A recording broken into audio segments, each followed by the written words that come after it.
Ito yung ikinagulat ng marami tungkol sa update ng HRDK sa APS Topic Exam at Skills Test simula ngayong 2026. Ayon mismo sa Human Resources Development Service of Korea o HRDK, nagsagawa sila ng survey sa mga Korean employers tungkol sa performance ng mga foreign workers. At ang resulta ng survey na kanilang ginawa ay 48.7% ng mga Korean employers ang nagsabing hindi satisfied sa speaking ability ng mga foreign workers.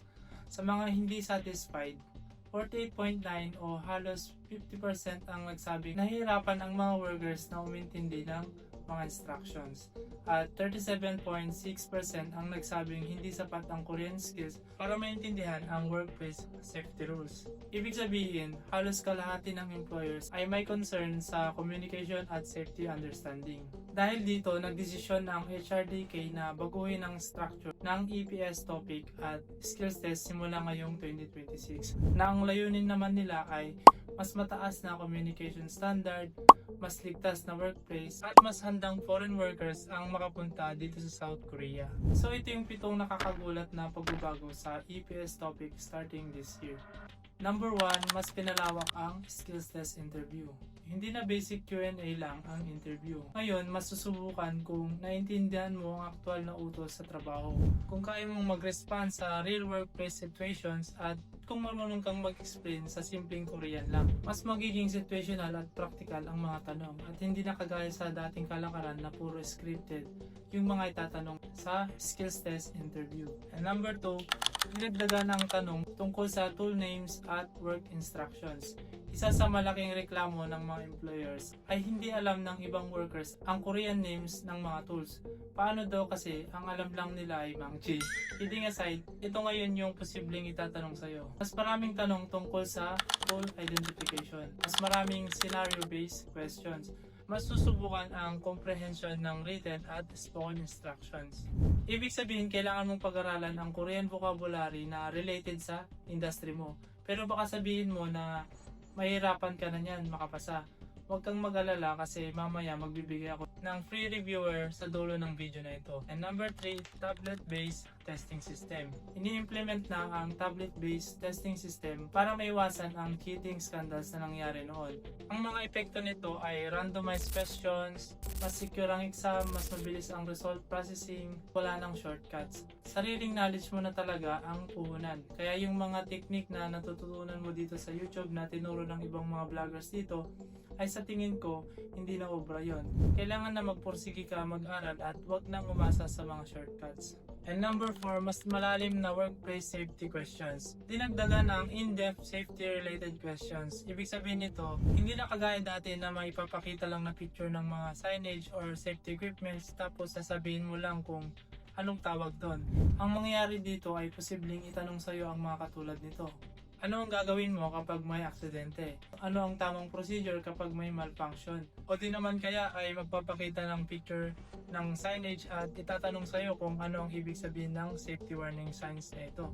So gagawin nila ito dahil sa layunin nitong mabawasan ang aksidente sa workplace dito sa South Korea. Siguro naman na aware ka din na marami ang nadidisgrasya dito dahil sa karamihan o kadalasan ng work dito ay mabibigat at delikado.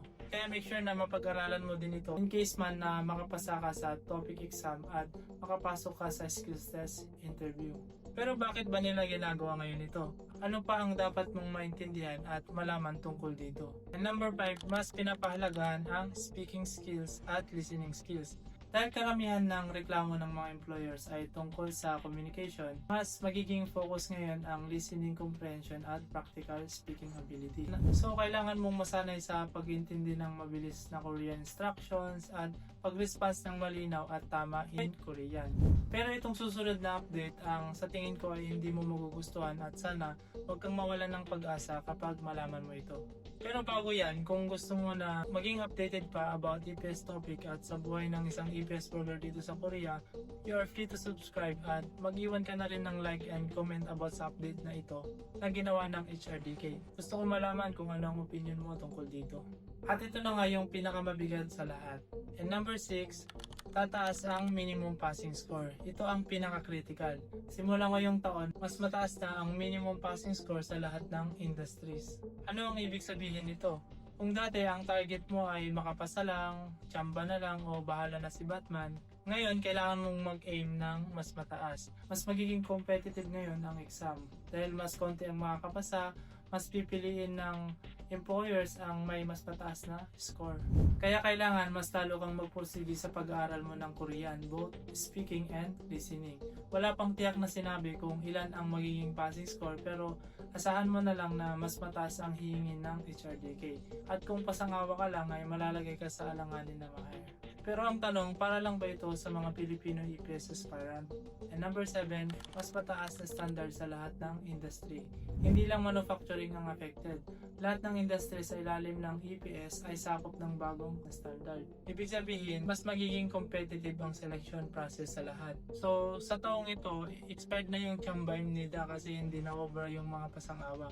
At ito ay para sa 17 countries na magtitake ng EPS topic exam at hindi lang ito para sa Pilipinas. At base sa HRDK, this year nasa 80,000 foreign workers lang ang posibleng ma-hire. So tama ka lang iniisip, bumaba ang quota this year. So ano ang dapat mong gawin? Lilinawin ko lang muna ulit sa'yo na ang HRDK at ang mga employers dito sa Korea gusto nila ng foreign workers na marunong makaintindi ng instructions, may sapat na Korean communication skills, may mataas na workplace safety awareness. So hindi ito para pahirapan tayo at lalong hindi ibig sabihin nito ay magiging fluent ka na dapat o sobrang galing mo na, hindi ganon. So ito ay para siguraduhin handa ka at ligtas pagdating mo dito sa Korea. Kaya mas magiging mahirap at mas competitive na ang EPS topic ngayong 2026. Kaya habang maaga pa, ayusin mo na ang review system mo. At para makatulong ako sa iyo kahit bagya, meron akong free reviewer dyan sa baba, dyan sa my description. Click mo lang yan at mapupunta ka sa Google Drive. Download mo na lang yung mga pwede mong magamit dyan. At kung nag-self-study ka at naghahanap ka ng libro na pwede mong magamit sa pag-aaral mo ng Korean, maglalagay ako ng link dyan sa baba. So check mo na lang. At good news ko naman sa iyo, kung gusto mong magkaroon ng magandang sistema at maging effective ang pag-aaral mo ng Korean, check mo itong video na ito kasi posibleng makatulong din sa iyo ito. So magkita ulit tayo sa video na ito and thank you for watching.